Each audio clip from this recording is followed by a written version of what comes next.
This is Orson Welles, speaking from London.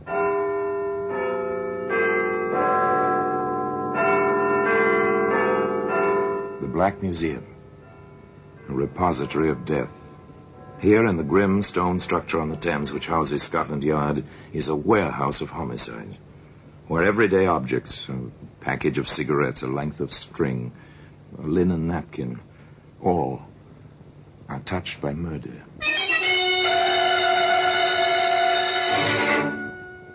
It's a Gladstone bag. It's a familiar object. Every railroad train carries several, inevitably useful, compact, and expandable. They always hold more than they seem. Perfect for vacations. Perfect also for... If you look inside, Inspector, just pry the two halves apart at one end, as I did. Yes, I see. Odd objects to have in a valise. Not if one had every intention of disposing of them, Inspector.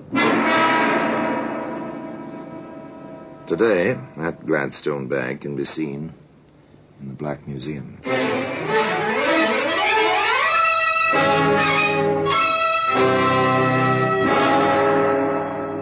From the annals of the Criminal Investigation Department of the London Police, we bring you the dramatic stories of the crimes recorded by the objects in Scotland Yard's Gallery of Death, the Black Museum.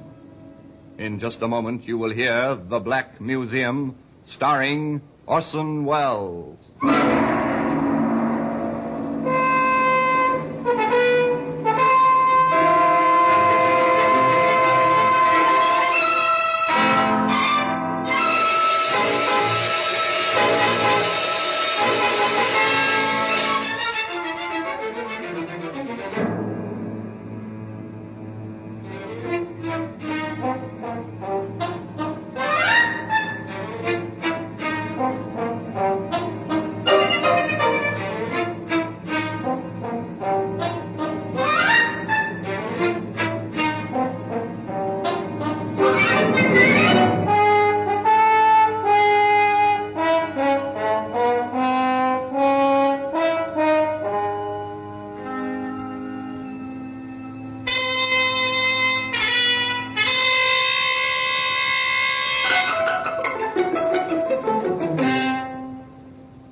Now, The Black Museum, starring Orson Welles.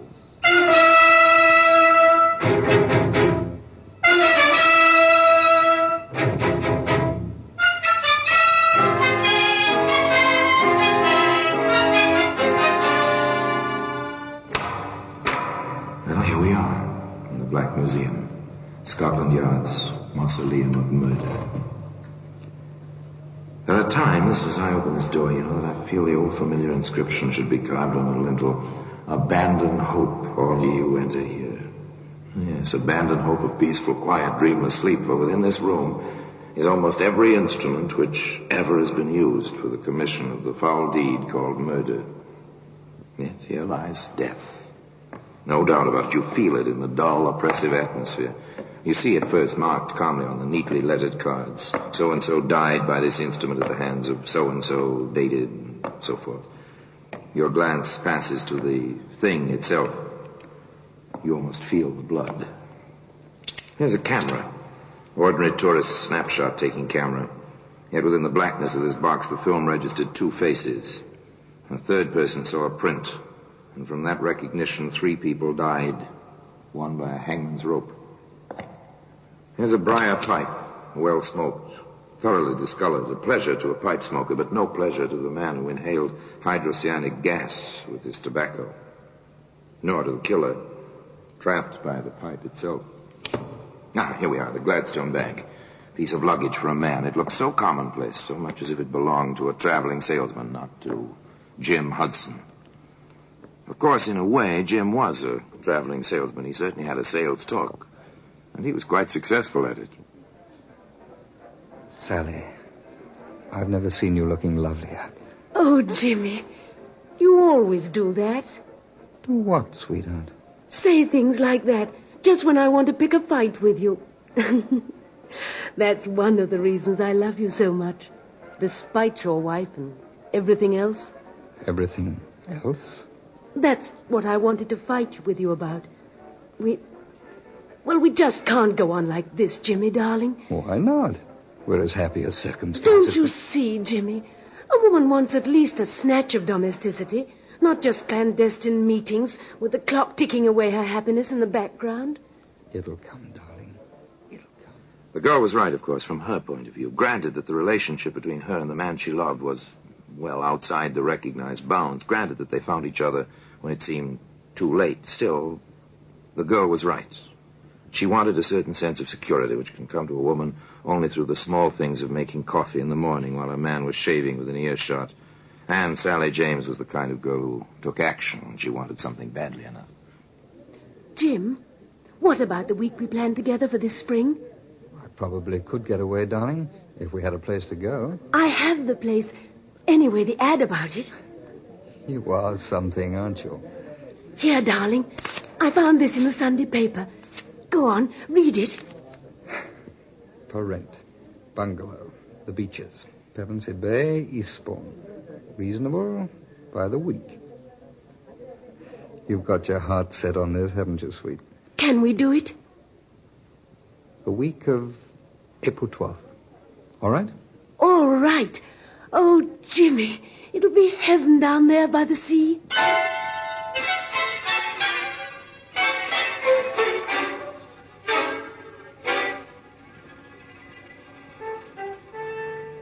Heaven by the sea. Poor girl, one of those human beings who believes with all her heart that dreams can become reality. Perhaps it was just as well that Sally didn't see her Jim some 2 evenings later in a quiet little restaurant not more than 3 blocks from the place she'd given Jim her precious clipping. Rhoda, my darling, I've never seen you looking lovelier. Oh, come off it, Jimmy. That kind of romancing just isn't in my style. You're a woman, aren't you? Well, you ought to know, Jimmy boy. And how? Thanks. Look, Rhoda, I've taken a cottage at Pevensey Bay. Oh, how inconvenient to have to travel all that distance. Not for weekends, it isn't. Inconvenient. Well, the daring young man on the flying trapeze. Would you like weekends by the sea, Rhoda? Why not? I think it'd be fun. Nice place. Called the Beaches. Old garden, private bathing beach. Sounds marvellous. I thought you'd like it. Well, I can't make it this weekend. Neither can I. How about the weekend of the 16th? We'd go down Friday afternoon, come back early Monday morning. There's a very early train. It's a deal, Jimmy. It really is a deal. A clever rascal, Jim Hudson, without a doubt. Knows his way with the ladies. But he cuts his margins rather close, doesn't he? Note the dates. April 12th, the week, with Sally. Friday the 16th with Rhoda. And that's hardly a full week with Sally. But, of course, Sally doesn't know about this on Friday noon the 9th as she stands in the doorway of the railway carriage in Waterloo Station. You will be down by Monday, won't you, Jimmy, dear? Sooner than that, if I can. You know that, darling. I guess I feel like a little girl on her first trip alone. I'm sorry it has to be this way. Oh, I don't mind, really. I'll have a chance to put the cottage in shape. Have it all clean and comfortable for my man. When I saw it, there weren't any tools there. And there's always something to fix. I'd better add tools to my shopping list. Oh, and don't forget the travelling iron I asked you for, dear. And please hurry to get down. And... oh, kiss me. Quick, Jimmy, the train's leaving. Oh, Jimmy, dearest. Bye, darling. See you Monday. Monday it'll be. Take care, darling. Take care.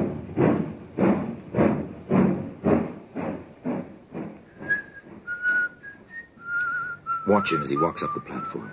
The train is already disappearing from the track. Jim has his hands in his pockets. He's whistling merrily, a man with nothing on his mind except his love affair and the prospect of the week ahead. He leaves the station, walks up the street a ways, pauses before a hardware shop. What was it he added to his shopping list? Oh, yes, tools. He enters the shop. May I assist you, sir? Yes, I think you can. What do you wish? You've got some fine-looking knives in the window. May I see them? Any particular blade size, sir? I think, yes, the 10-inch carver will be about right. Very well, sir. There we are, sir. Best Sheffield steel, hollow ground, razor sharp, and guaranteed to hold temper. It will take very little honing to keep the edge, sir. Very efficient looking. Do you prefer the bone or the plastic handle? bone, I think. Very good, sir. Is there anything else? I think, yes, a small cross-cut saw. Small, about 18 inches. Perfect. Excellent quality, as you can hear. Good. Would you wrap them, please? Then that will be 6 and 4, sir. I'll just make up the slip. You'll have your package in a moment.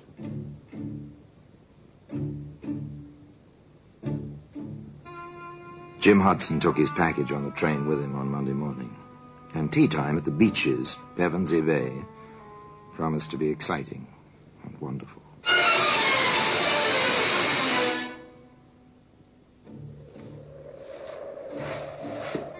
Isn't this wonderful, Jimmy? I discovered the parsonage at the top of the cliff on Sunday. Oh, Jimmy, it's paradise. It is a nice view. And so alone, so private. This is our private view, darling. It's like a honeymoon. You are a sweet little thing, Sally. Very sweet. I know. When you call me sweet, you think of me as a child. But I love you as a woman, Jimmy. I know. Shall we go back now? It looks like it may kick up a storm. If you want to, darling. Whatever you want. Whatever he wants, Sally. But does he know what he wants, this man with a wife in London, you at the beaches, and still a third woman waiting to join him just 4 days from now? It's too bad the beach isn't sand. Oh, I don't know. Shale isn't bad. Funny about this place. Funny? How, darling? Do you remember the Doris Clark case? Who was she? She's the reason the beaches was available. I don't understand. She lived here. 2 men she knew came down. She was beaten, buried alive in the shale. The men hung. How horrible. They made a lot of mistakes, so they mightn't have been caught. People shy away from a house with that kind of a story. I don't care. We'll change its reputation then, with our love. Let's go inside, dear. It's getting chilly with the sun gone and the storm coming up. The storm came. The rain pounded on the roof. The wind lashed at the sea. And within the cottage called the beaches, all was snug and warm. I love a fire in a fireplace. Don't you, Jimmy, darling? Yes, I suppose I do. Oh, Jim. Am I being too sticky? Sentimental? A trifle. What's wrong, Jimmy? You've been, well, far away today. Sally, let's face it. Things like this never go on for long. Jim! Jimmy, I don't believe you said that. I did say it.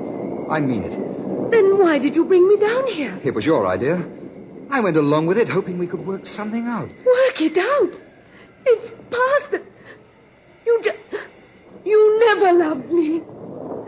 Stop crying. I can't stand crying. I ruined my life for you. Now you want to just forget about me. Stop it. Grow up. You can't be infantile forever. You want your cake and to have it too. You want your wife and other women. You won't. I won't let you. Stop it, Sally. I told you to stop it. Jim, no. No, I didn't mean it. I'll do whatever you want. I'll go away and never see you again. Jim, don't touch me. Jim, please. Jim. Jimmy.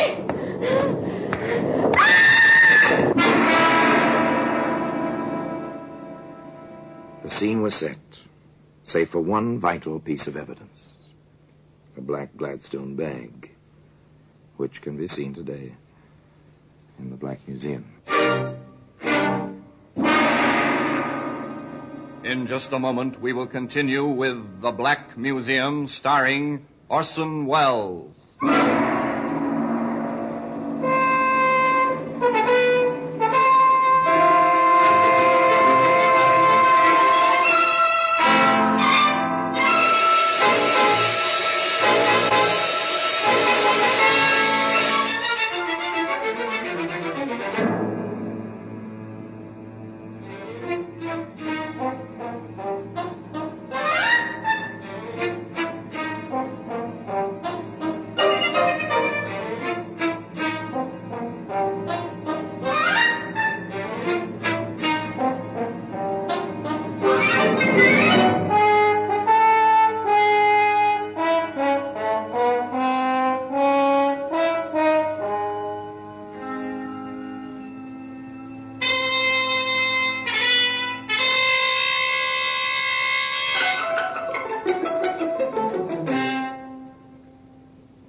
And now we continue with The Black Museum, starring Orson Welles.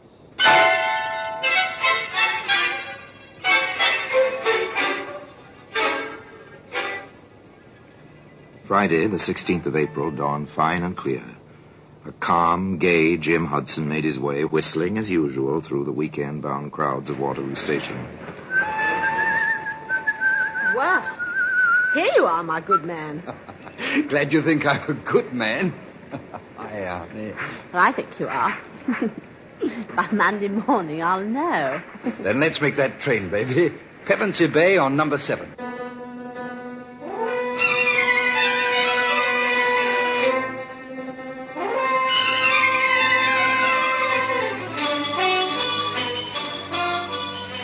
The train to Pevensey Bay was none too fast for Jim and Rhoda. It was a fine spring day. It was a beautiful spring evening. Moonlight made the rollers on the beach gleam with a lovely phosphorescence. On the porch of the cottage, known as the Beeches. Know something, Jimmy boy? I know lots of things, old girl. What, for instance? Oh, this. If I were the romantic type, this place would make me go, oh, gooey. But you're not? No, I'm not. All your misconceptions of women notwithstanding. Then you want to waste all this moonlight and romance? Oh, come, darling. If you must whisper sweet nothings, come and whisper them. Why not out here? Because I don't feel comfortable on the shale. Come along now.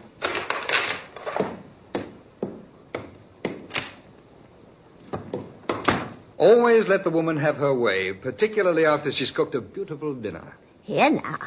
I'm the only beautiful thing around here this weekend. And you are, Rhoda. You are. What a way you have. In here, darling?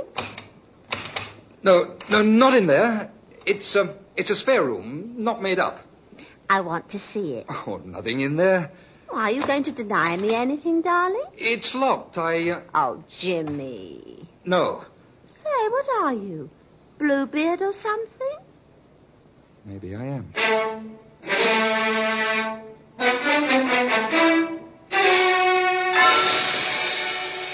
The door stayed locked. The weekend at Pevensey Bay was quite successful.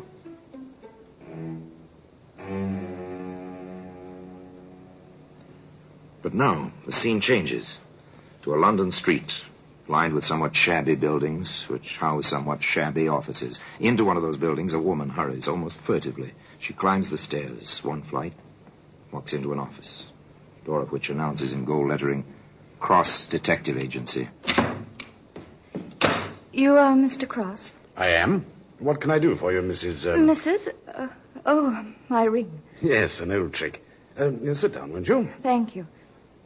My name is Lillian Hudson, Mrs. Lillian Hudson. I see. Well, how can I help you? I want some information on my husband, James Hudson. Go on, please. I saw your advertisement. Were you formerly with Scotland Yard? I was. Advancement seems slow. I'm working for myself now. Yes. Well, I have reason to believe that my husband has been, seeing other women. And you want me to get the evidence? I think so.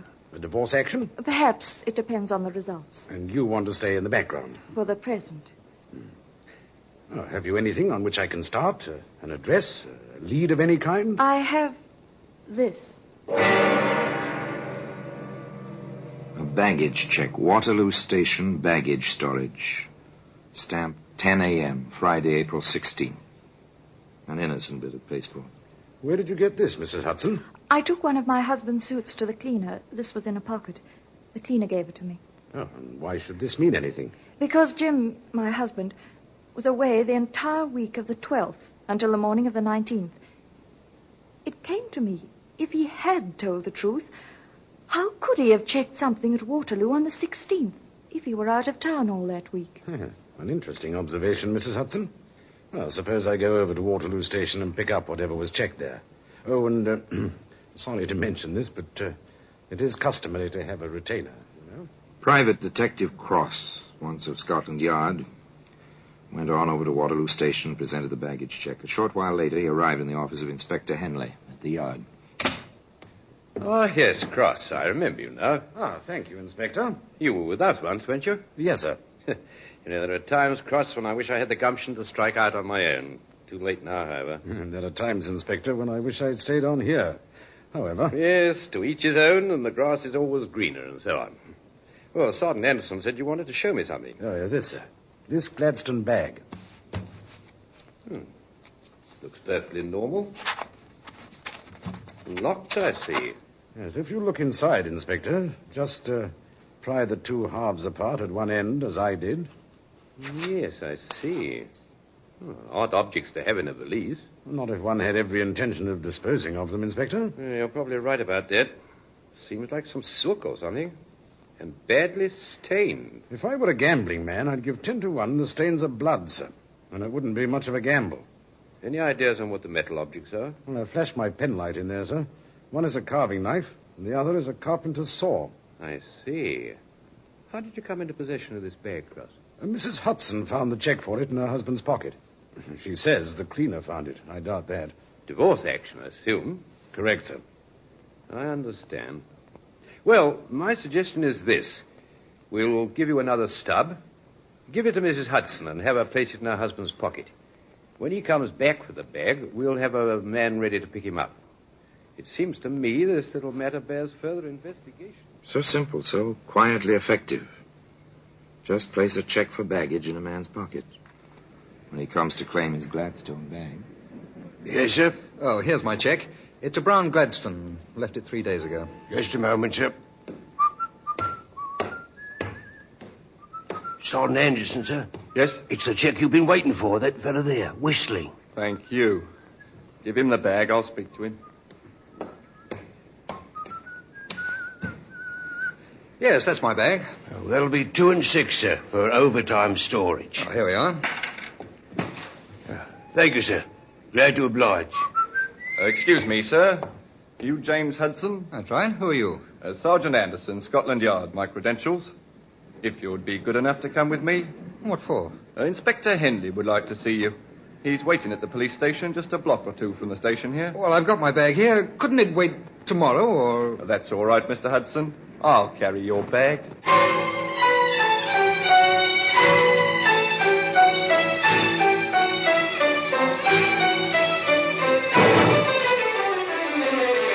The squad room at the police station near Waterloo was very quiet. Inspector Henley sat behind a battered desk. On the desk rested the Gladstone bag, open now, and next to it a file. A familiar dossier from the Criminal Records Office. We have your file, as you see, Hudson. I see. Theft, burglary, 5 years for criminal assault. Does your wife know about these things, Hudson? No, she doesn't. I see. Hudson, how do you account for the contents of this bag? I was butchering half a steer for a friend of mine in the country. He has a deep freeze. Oh, that's rather thin, Hudson. Did you wear a silk dress size 10 to butcher the steer in? It was his wife's. I'm having it cleaned at a special place I know of. Yes, of course. Better try again, Hudson. There was no answer. There were no further questions. Inspector Henley knew his man. Time ticked away. The clock was quite loud. For an hour it ticked in the silence. Finally, the perspiration beginning to bead his forehead. Jim Hudson began to talk. All right, Inspector. I'll tell you. I guess I lost my head when she flew at me. Oh, size 10 and she flew at you, Hudson. I told her we were through, that I was going back to my wife. She heaved the coal scuttle. Then it was at the beaches at Pevensey Bay on April 13th, sir. She grabbed the poker. I defended myself. We had a devil of a struggle. She fell, struck her head on the andiron. She was dead. I must have gone completely crazy. I went into town, but that knife and the saw, I was afraid to tell anyone. I mean, my record and... He said in this bedroom, Sergeant. I've got something here, Inspector. In this biscuit tin. Yes, you have. Neat packing job, I must say. Not much left of the poor girl, is there? I want a check of every hardware store in the neighborhood where Hudson lives. Yes, near the railway station. Got that, Sergeant? I want the sales slip on those implements and the clerk who sold them, if possible. Yes, Inspector, I remember the incident perfectly. The fellow came in whistling, asked about the knives in the window. He bought one, then asked for a small saw. Here's the slip, sir. Well, this says April the 9th. Hudson claims he didn't buy these things until the 13th. It was the 9th, Inspector. I'll stake my life on that. It's no good, Hudson. You bought that knife and that saw on Friday the 9th. You went to Pevensey Bay prepared to do exactly what you did do. If we ever had evidence of premeditation, we've got it now. You're under arrest, charged with willful murder. And I must warn you that anything you say may be used in evidence. Each clue in its place. The case was complete. Closed as tightly as that same Gladstone bag, which can be found today in the Black Museum. Orson Welles will be back with you in just a moment.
Now here in person is Orson Welles.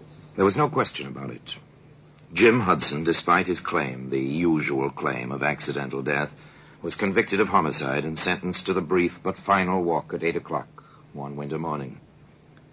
On the scaffold, his feet bound, the white hood already in its place over his head, the rope with its knot of 13 coils around his neck, Jim Hudson lunged forward, trying to escape the trap. The executioner pulled the lever, the trap fell. Jim was pulled backward, striking his head against the wooden flooring. He may have died before the rope had its customary effect. However, the Gladstone bag is still to be found in its customary place in Scotland Yard, in the Black Museum. Till we meet again next time, in the same place, and I tell you another story about the Black Museum, I remain, as always, obediently yours.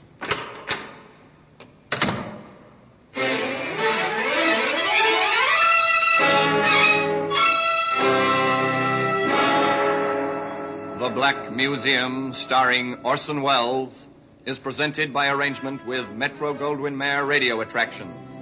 The program is written by Ara Marion, with original music composed and conducted by Sidney Torch. Produced by Harry Allen Towers.